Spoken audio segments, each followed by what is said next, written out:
Vamos a abrir la palabra del Señor en la hermosa carta a los Hebreos.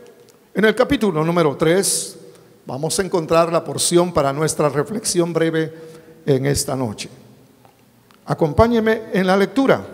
Desde el versículo 7 en adelante vamos a leer, dije, carta a los Hebreos, capítulo número 3, y leemos a partir del versículo número 7. Así dice la palabra: por lo cual, como dice el Espíritu Santo, si oyereis hoy su voz, no endurezcáis vuestros corazones como en la provocación en el día de la tentación en el desierto, donde me tentaron vuestros padres, me probaron y vieron mis obras 40 años, a causa de lo cual me disgusté contra aquella generación y dije: siempre andan vagando en su corazón y no han conocido mis caminos. Por tanto juré en mi ira: no entrarán en mi reposo. Mirad, hermanos, ahora se trata no de Israel, sino de nosotros los hermanos, que no haya en ninguno de vosotros corazón malo de incredulidad para apartarse del Dios vivo. Antes exhortaos los unos a los otros cada día, entre tanto que se dice hoy, para que ninguno de vosotros se endurezca por el engaño del pecado, porque somos hechos participantes de Cristo, con tal de que retengamos firme hasta el fin nuestra confianza del principio. Si oyereis hoy su voz, no endurezcáis vuestros corazones como en la provocación. Amén. Hasta ahí la lectura. Es muy llamativo lo que hemos leído, porque tiene un origen, hermano, desde el Génesis, es decir, desde las raíces, de los albores, desde que esto ocurrió, hermano, en la recreación de la tierra y aún de los cielos. El Señor, después de haber hecho todo lo que hizo en 6 días o 6 ciclos, en el séptimo reposó. Señalo esto: no descansó, sino que reposó. ¿Qué diferencia hay? Cuando uno se fatiga por el trabajo, por la práctica deportiva y cualquier otra cosa que, hermano, desgaste el cuerpo, tiene que descansar, porque las fuerzas se le han terminado. Pero reposar es sentirse feliz de haber concluido el proyecto que tenía en su mente y especialmente en su corazón, y siente una enorme satisfacción. Cuando el Señor hubo acabado su obra en 6 días, dijo: lo que he hecho es grande, es bueno en gran manera, y reposó. Es totalmente ridículo pensar que nuestro Creador se pueda fatigar, se pueda cansar, se pueda desgastar. Eso nunca ha ocurrido con Él, porque Él es Dios, sencillamente porque Él es el Ser Supremo y Él no tiene problemas, hermano, de acción. Y esta es la base para hablar del día del reposo, es decir, del sábado, del sabbat para los que les gusta el hebreo. Es la base que el Señor estableció, y lo hizo por primera vez con Israel. No lo hizo con los patriarcas. Usted no mira a Abraham, hermano, guardando el día sábado, ni a Isaac ni a Jacob, pero sí se lo dio a Moisés en el monte del Sinaí. En las tablas de la ley, en uno de los mandamientos le dice: acordarte has del día de reposo, no del descanso, para santificarlo, porque Jehová en 6 días hizo los cielos y la tierra, y en el séptimo reposó. Subrayo esto, hermano, no fue que descansara, puesto que Él, repetimos, hermano, no se cansa. Él lo que hizo fue concluir su obra, la hizo magníficamente como todo lo que Él hace, y sintió una completa satisfacción. Y eso es reposar. Y eso le propuso a Israel, porque por eso en todas las fiestas judías, como la Pascua y los panes ácimos, como el Pentecostés y la fiesta de los tabernáculos, siempre estaban los sábados, es decir, los días de reposo, para que en esa situación de cesar de las obras personales y entrar a la satisfacción que dan las obras del Dios magnífico, nuestro Padre Celestial, Israel pudiera reposar. Pero no lo entendieron así, y lo que hacían era cesar de actividades y, hermanos, solamente descansaban, pero no reposaron. Ahora fíjense esta situación, este cuadro. Israel, el pueblo elegido, el pueblo bendecido por el Señor, el único que él había escogido, estaba en la tierra de Egipto, maltratado, explotado. Trabajaban no 8 horas al día, no 12 horas al día, sino hasta que terminaran la faena que se les asignaba, en hacer ladrillos, en hacer adobes, en construir, hermanos, los edificios del gran imperio egipcio. Allá estaban explotados, sin voz ni voto, sin derechos, un pueblo totalmente dominado cruelmente por los egipcios. Pero el Señor los libertó, y todos sabemos la historia del éxodo. Pero en ese caminar hacia la tierra de abundancia, el Señor los probó, hermanos, constantemente. Los hizo sentir sed quemante en sus gargantas, para la postre darles agua de la roca, que no era solamente el elemento H2O, sino que era lo que salía de Jesús, que era la roca. No era un agua común y corriente, pues, sino que era un agua que los hidrataba y a la vez, hermano, les daba una bendición extraordinaria. Porque pasar por un desierto como el que pasó Israel 40 años, hermano, no es como para tomar un poco de agua o estar en un ojo de agua y constantemente tomar. No. El Señor incluso le dijo a la samaritana cuando llegó a la tierra: si tú supieras quién es el que te dice dame de beber, tú ya le hubieras pedido a él y él te hubiera dado agua viva. Eso fue lo que les daba a los judíos, agua de la roca, y la roca lo seguía, pero la roca era Cristo. Los hizo aguantar hambre.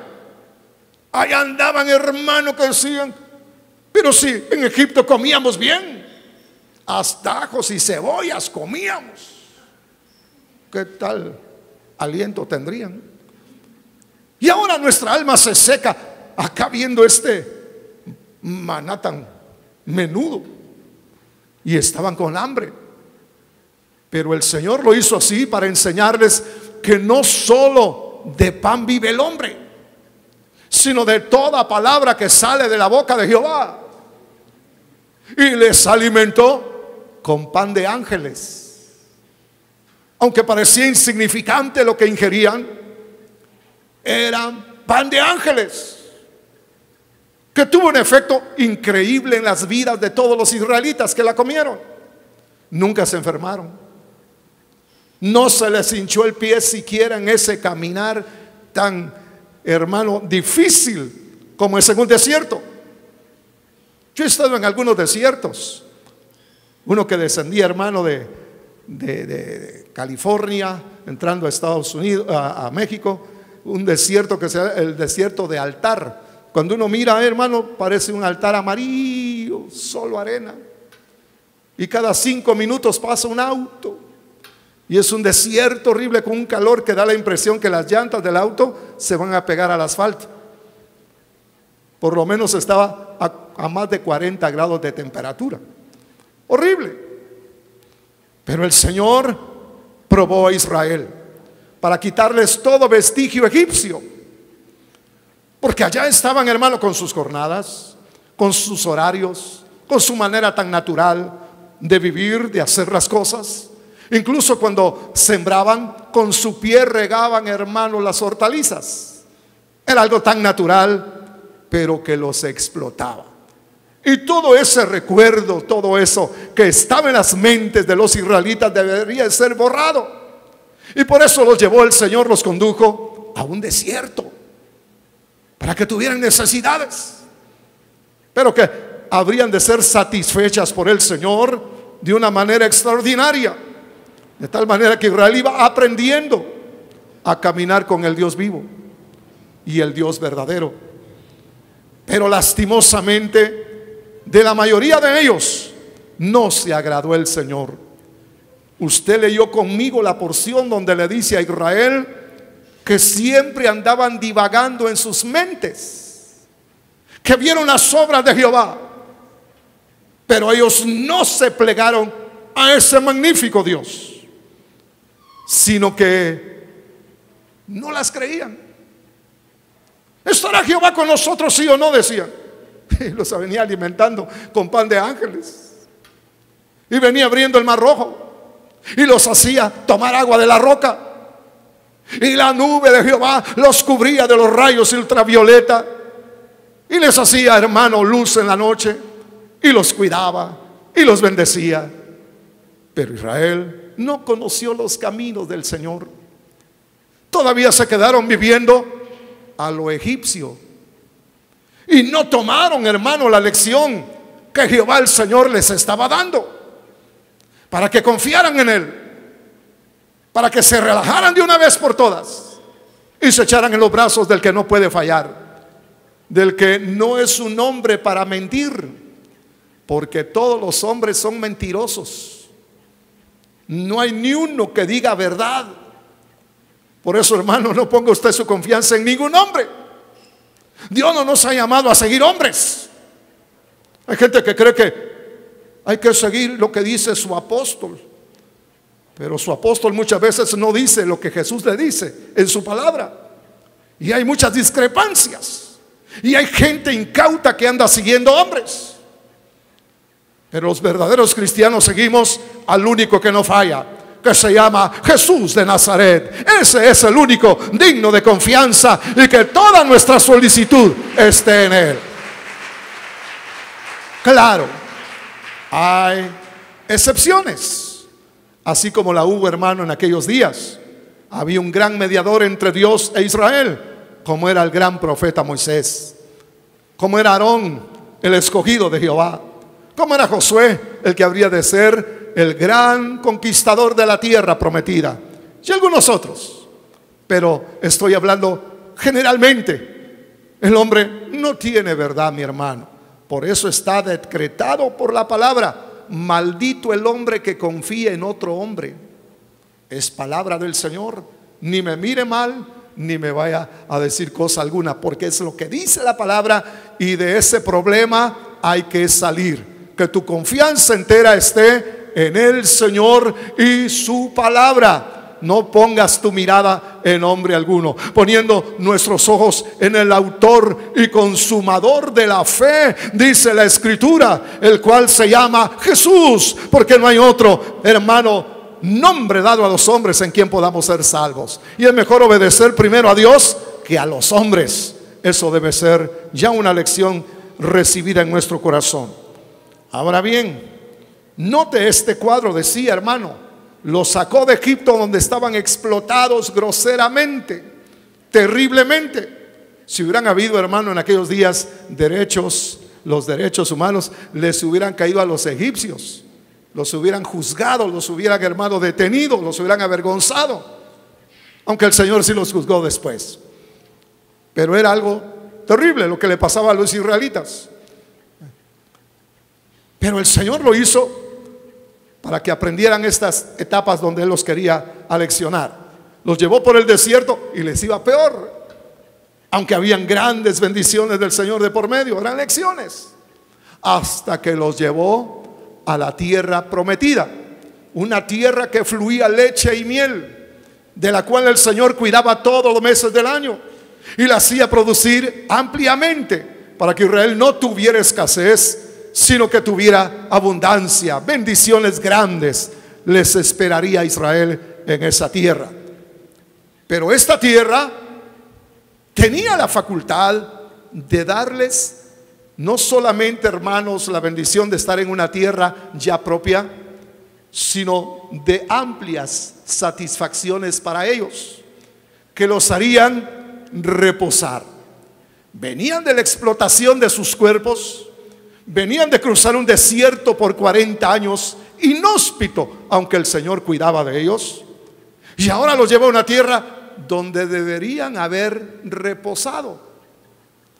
Ya por fin pasó la prueba, por fin pasó lo horrible que nos tocó vivir en la historia. Ahora es tiempo de reposar, pero no reposaron.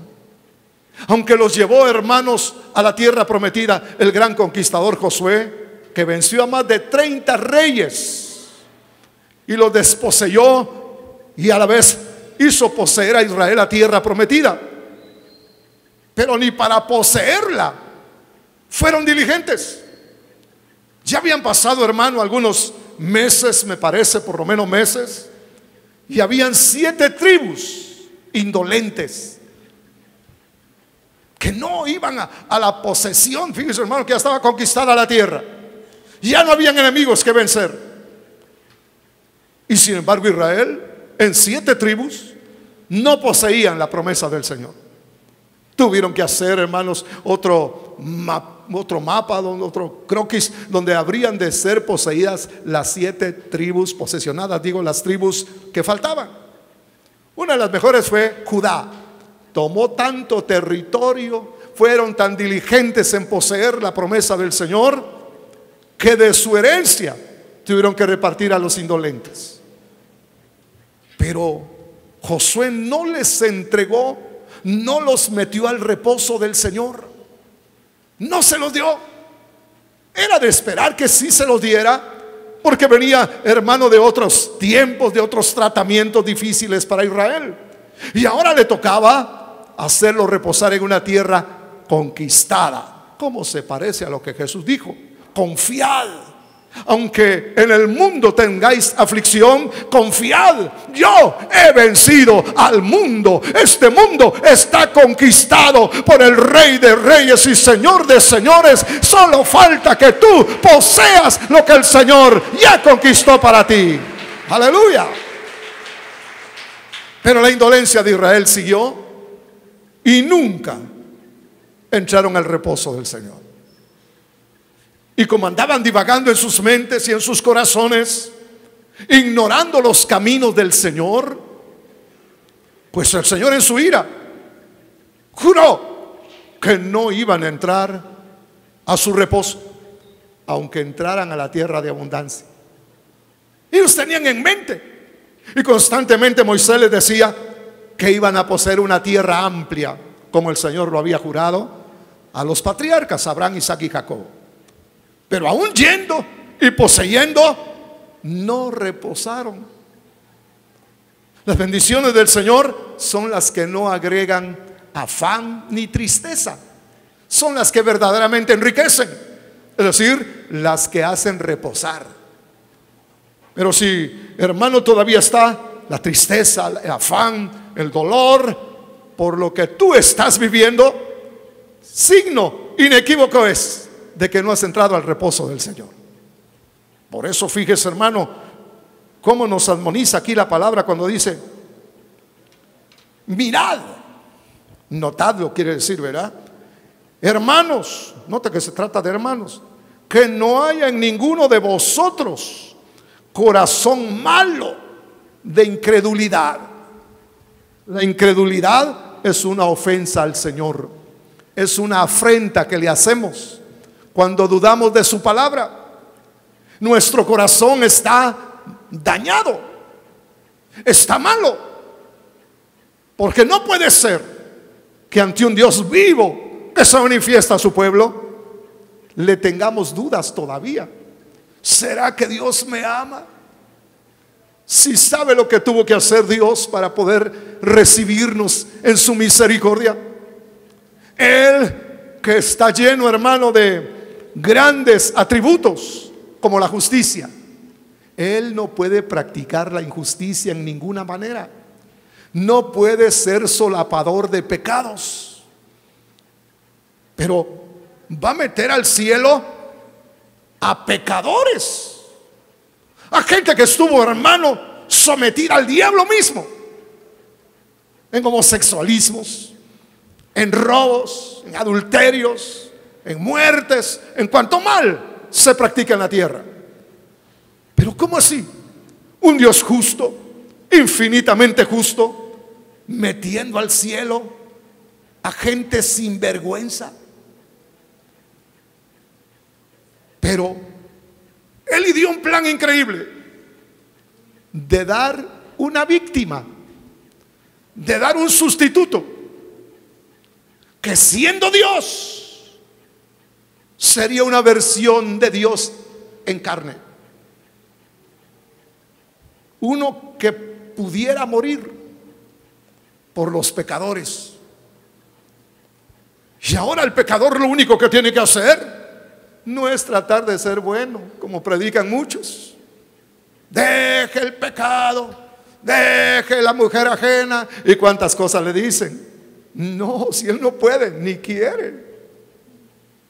Lo que hay que decirles: crea en el sustituto que el Señor le ha ofrecido. Cristo Jesús llevó tu pecado, se cargó tu maldad, para hacerte libre y hacerte feliz. Y Dios, hermano, queda en libertad de perdonar a todos y seguir siendo justo y justificar al pecador empedernido, porque le mostró la manera de volverse a relacionar con el Señor. Y el cauce que hablábamos en la mañana es por donde debe ir, hermanos, la manifestación de la fe, recibiendo al Salvador de nuestras almas, no tratando de ser bueno, porque bueno, solo Dios. No hay ni uno bueno en la humanidad, mi hermano. No importa el color de su tez, no importa, hermano, quien sea exactamente, letrado o iletrado, todos nos descarriamos del Señor. Todos nos constituimos en enemigos de Dios con nuestras obras. Pero el Señor cargó el pecado y la culpa de sobre las espaldas del sustituto, de nuestro Cordero, que quiso morir por nosotros. Y al poner nuestra fe en Él, manifestamos que somos justos. Ese es el cauce. Dios declara que esa persona es justa, porque no quiere el pecado, porque detesta lo que, hermano, en lo que nació en pecado, y se vio empujado por esto y lo otro para practicar lo indecente, para practicar lo malo. Pero el Señor, que ve los corazones y los califica, dice: justo, justificado. Dice la Biblia en la carta a los Hebreos, capítulo 11: por la fe, Abel, un hombre caído, presentó a Jehová un mejor sacrificio que su hermano Caín. Y Dios dio testimonio de que era justo, porque hizo lo que el Señor había enseñado para religarse consigo otra vez. Hubo un resultado al final del camino de la manifestación de la fe. Por eso dice Juan 1:12: mas a todos los que lo recibieron, caminaron, entraron al cauce. Los que le han creído, Él los ha declarado hijos de Dios. Les ha dado la potestad de ser hijos, y que no son engendrados de carne, ni de voluntad de varón, ni de sangres, sino de Dios. Porque caminaron en ese sendero de la fe, recibiéndolo a Él. Hoy la humanidad dice: ¿cómo no? Jesús, maravilloso profeta, que vino a dividir la historia del hombre en dos, antes de Jesucristo y después de Jesucristo. Pero no lo reciben. Entonces no están en el cauce. Entonces tienen una fe muerta que no sirve de nada. Y por lo tanto no hay la declaración de justificación para ellos. Ahora estamos entendiendo mejor la gracia, que es a través de la fe, que le creemos a Dios y caminamos en el sendero de la fe, para que el Señor sea el que declare y no el hombre, que somos justos y que le agradamos, no por nuestra historia, sino por el nuevo camino en que hemos andado nosotros desde que nos predicaron a Jesucristo. ¿Sí lo entiende? Yo ahora lo entiendo bien. La fe de Abel, qué maravillosa manera de discernir lo que sucede con la imputación de la justicia de Jesús al pecador que puede creer. Gloria a su nombre. Ahora bien, no les dio Josué, volviendo a nuestro pasaje, no les dio el reposo. Pero Israel se pasó, hermano, toda la vida practicando el descanso. Y sí, pasaban trabajando 6 días y en el séptimo descansaban. Se reunían en la sinagoga o donde fuera, en el templo, pero aburridos, no tenían sustancia. Jesús esperó en una de las fiestas más sonadas de Israel, me parece la de los tabernáculos. Estuvo ahí en el templo y en el último día se puso de pie, levantó la voz y dijo: el que tenga sed, que venga a mí y que beba. Todos estaban aburridos porque no tenían espíritu, no tenían sustancia, porque estaban descansando cuando lo que les propusieron fue reposar. Ahora, el reposo que falta por ingresar a Él no es en una época señalada por el calendario, como algunos están pronunciando. Hoy es época de entrar al reposo del Señor, dice, como que fuera, hermanos, en este final del año o al principio del próximo año. No, no tiene fecha. Lo que hay que salir es de la incredulidad, de la maldad abrigada en el alma, donde no se cree lo que Dios dice. Se divaga todavía en los caminos personales y no se conocen los caminos del Señor. Él, que da a conocer sus caminos, te quiere ver reposado. Como que Él dijo: yo soy el Señor del reposo, soy el Señor del sábado. Todo aquel que esté trabajado y explotado, que venga a mí y que repose. Él es el reposo, Él es el Señor del sábado. Por eso hizo sus milagros en el día del sábado. Y le decían los ignorantes religiosos: no te es lícito hacer en el día sábado la curación. Así decía el sinagogo.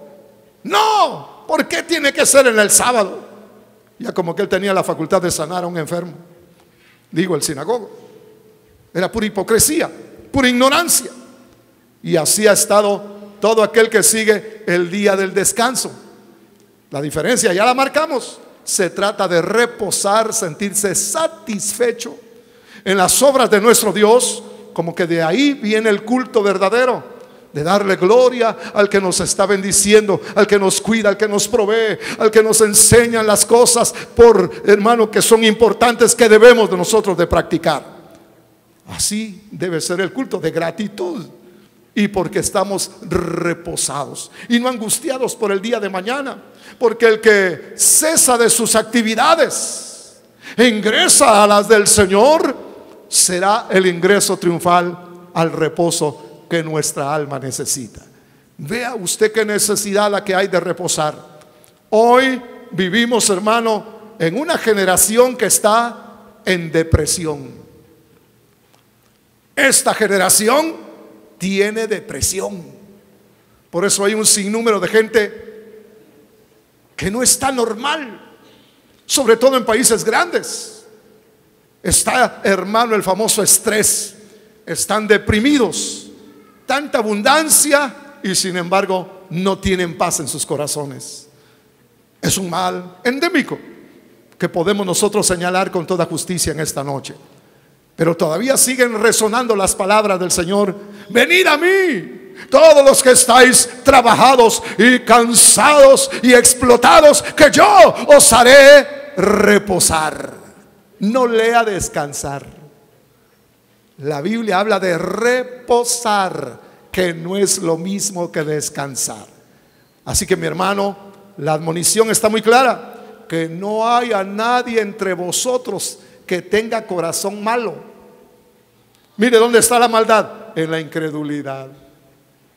Cualquiera habría dicho, sí, sí, sí, la maldad, la práctica del pecado y todo eso bochornoso que se ve en la humanidad, eso es ser malo. No, no, no, no, esos son efectos. La maldad está en no creerle al Señor. Fíjese que el Espíritu que fue encomiado por el Señor para hacer la obra en la humanidad, dice, cuando Él venga, convencerá al mundo de pecado porque no creen en mí. Ese es el pecado de la humanidad. No es ser sicario, no es ser hermano raro en el comportamiento, y bueno, ninguna de esas cosas es el origen. Esos son efectos, porque cuando se le cree al Señor de verdad, el alma reposa, se siente cuidada. Mire esto, Salmo 91: el que habita al abrigo del Altísimo morará bajo la sombra del Omnipotente. Y por esa causa diré yo a Jehová, esperanza mía. Anticipo del bien que aguardo es la esperanza. Esperanza mía, castigo mío, mi Dios, en quien yo confiaré. Eso es un modo de vivir diferente. Usted lo puede recitar, lo puede cantar, pero si no lo vive, se queda en un cántico. Si usted lo nota, es, hermano, una manera de habituarse, de vivir amparado en el Altísimo. Ya no con nuestras fuerzas, ya no confiando en el hombre, ya no confiando en la suerte, sino habitando al abrigo del Altísimo. Y se granjeará que el Espíritu se prodigue de tal manera que le haga sombra. Pedro tenía esa bendición. El Espíritu Santo le hacía sombra a ese hombre. El Señor le hizo sombra con su Shekinah a Israel durante los 40 años de caminar en el desierto. Mire lo que se granjea el que está habituándose a tomar al Señor como su refugio. Y lo mejor viene todavía, dice, mi castillo, es decir, un lugar donde el enemigo no puede llegar, es inexpugnable. Y cuando dice, mi Dios es al que yo sirvo, es al que yo adoro, quiere decir, mi Dios, a quien yo adoro. En Él confiaré. Mi manera de vivir, mi modo de vivir, modus vivendi desde hoy en adelante. ¿Qué le parece?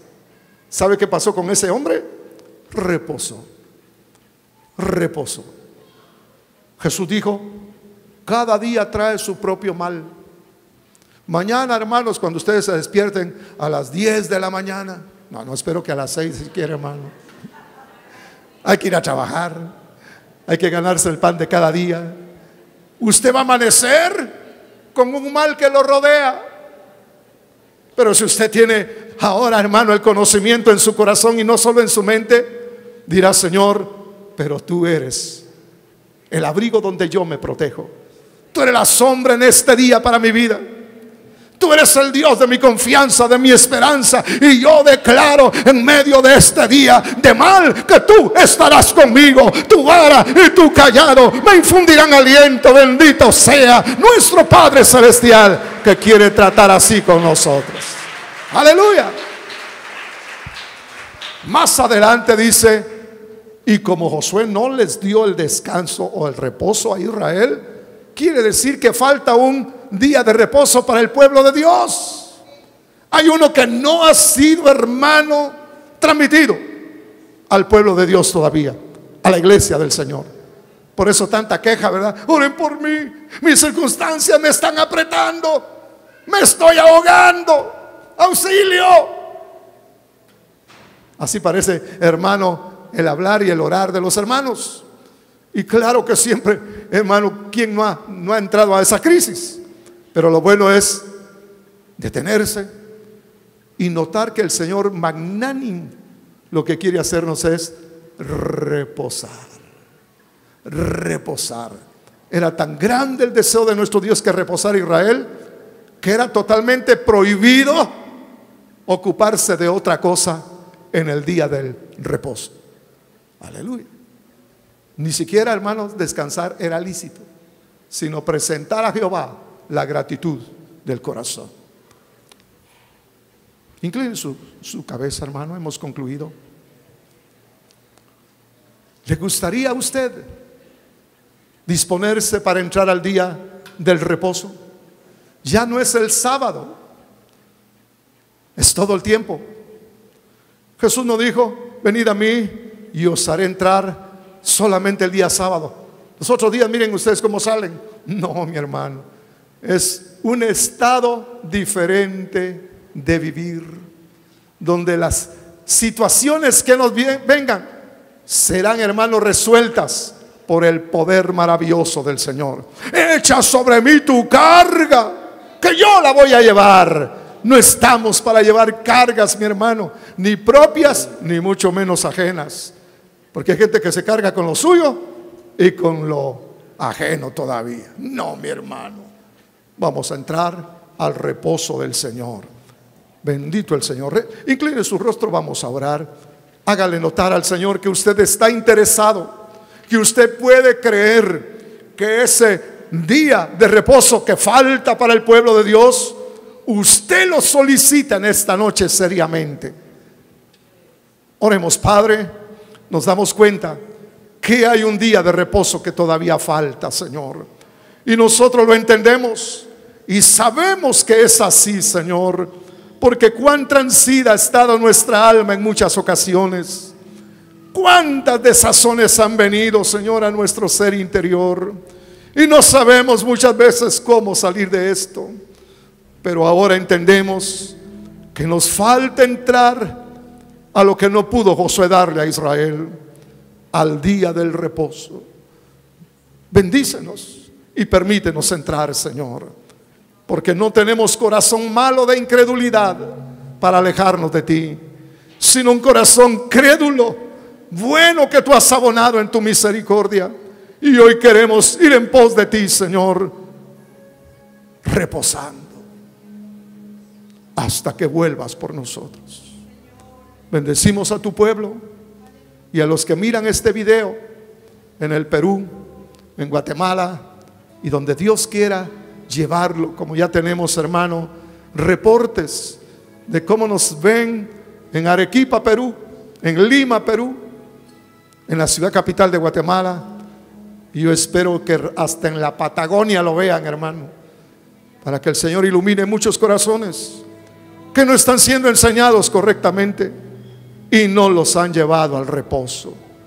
Pero nosotros queremos ser sencillos y honestos con nuestro Dios y todos juntos caminar hacia el reposo de nuestras almas.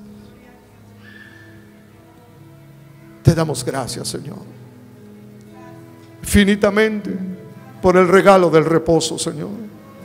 Solo tú sabes cómo el alma ha estado sufriendo por los embates de la vida. Pero hoy venimos ante ti, Señor, a tomar el regalo que tú nos has ofrecido. Tus brazos eternos abiertos para abrazarnos a nosotros será nuestro reposo, efectivamente. A ti venimos, Señor, en el nombre de Jesús. Te damos gracias, Señor. Los ancianos pueden pasar ahora y vamos a tener comunión con la sangre y el cuerpo herido de nuestro Salvador. La Santa Cena no es un memorial solamente de nuestro Señor. No es, hermano, un rito que las iglesias cristianas practicamos, sino es una comunión preciosa con la sangre carmesí del Hijo de Dios que fue derramada, y su cuerpo herido, su cuerpo azotado, porque Dios cargó el pecado de toda la humanidad en nuestro glorioso Redentor. Oh sí, Señor. Vamos a pedir que el hermano Washington García haga la oración bendiciendo los elementos del pan y el vino que por la fe se constituyen en la sangre y en el cuerpo de nuestro Señor. Oremos todos juntos. Sí, hermanos. Señor, bendice tus elementos, el pan, tu vino, Señor, que es la comunión entre ti, Señor Jesucristo, y nosotros, tus hijos. El pan representado por tu carne, Señor, y el vino por tu sangre, en memoria, recordando lo que hiciste por nosotros, Señor, salvarnos, borrar todos nuestros pecados, que nunca más, como dice tu palabra, ya no te acuerdes más de nuestras iniquidades y nuestros pecados, porque en la cruz quedó todo. Gracias, Señor, por esta comunión, por este pan, por este vino, que es un símbolo que toda la vida hasta que tú vengas lo recordaremos, Señor Jesucristo. Gracias por esta comunión. Gracias. Amén.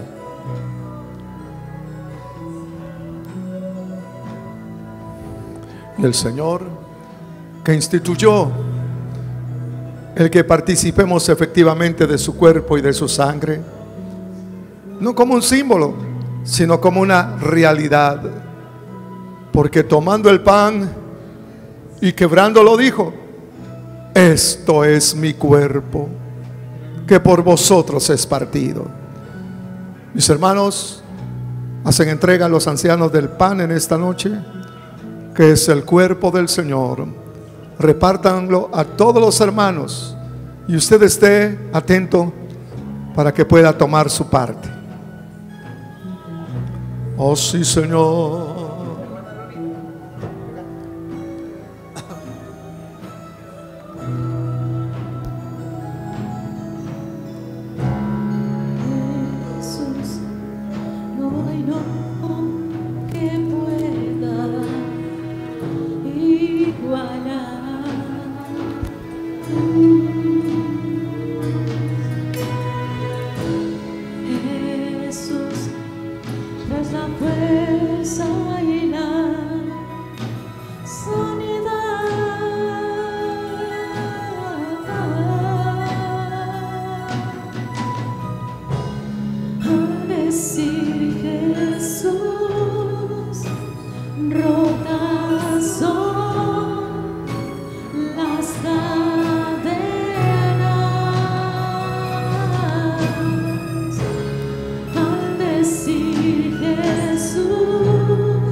Oh sí, Señor. A ti toda la gloria, Señor.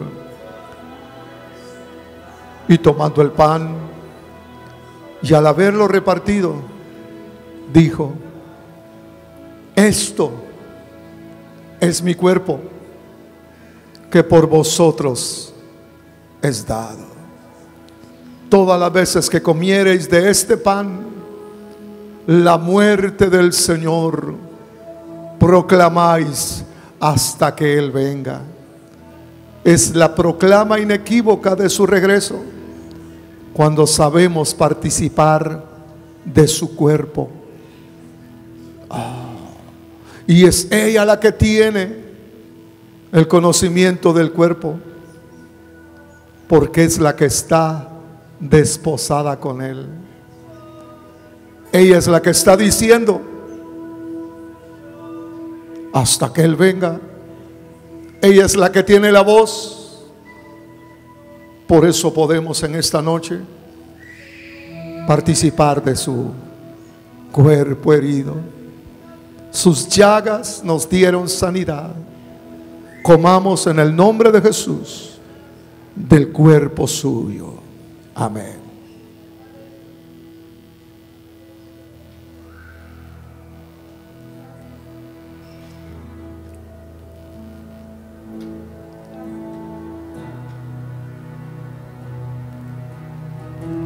Tú mismo estás triturando y haciéndolo digestible. Eso se llama fe. De igual manera, el Señor, tomando la copa, la hizo repartir a todos sus discípulos, todos sus apóstoles. Mis hermanos entregan igualmente las copas. Oh sí, Señor.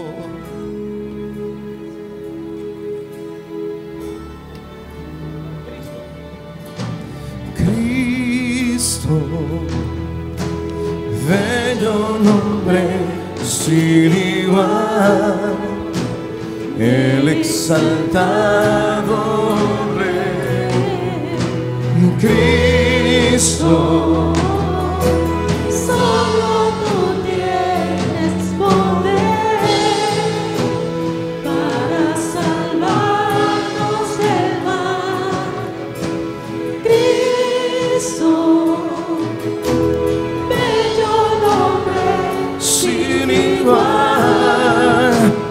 El exaltado Rey, Cristo, solo tú tienes poder. Te exaltamos, Cristo.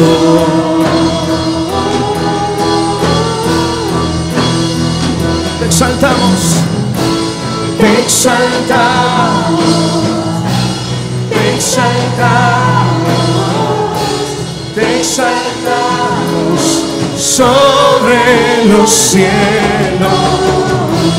Te exaltamos, te exaltamos, te exaltamos sobre los cielos. Te exaltamos, te exaltamos, te exaltamos, te exaltamos sobre los cielos.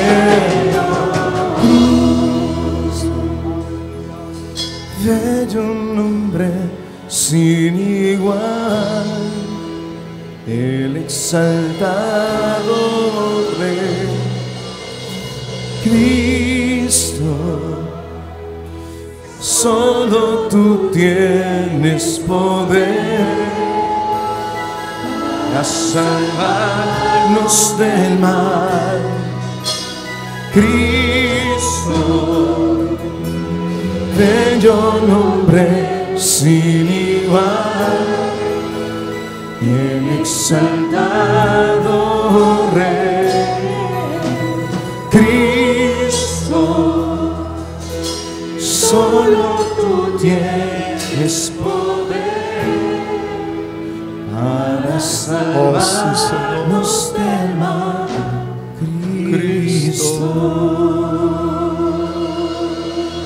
Y tomando la copa, al hacerla repartir, dijo: esta copa es el nuevo pacto que se establece en mi sangre. La sangre del Dios que se quiso hacer hombre. Una sangre diferente, aunque humana, totalmente suprema, sin contaminación. Esa es la sangre que hoy vamos a beber en su nombre. Podemos beber y recordamos con ello su muerte. En el nombre de Jesús. Amén. Gracias, Señor. Gracias, Padre.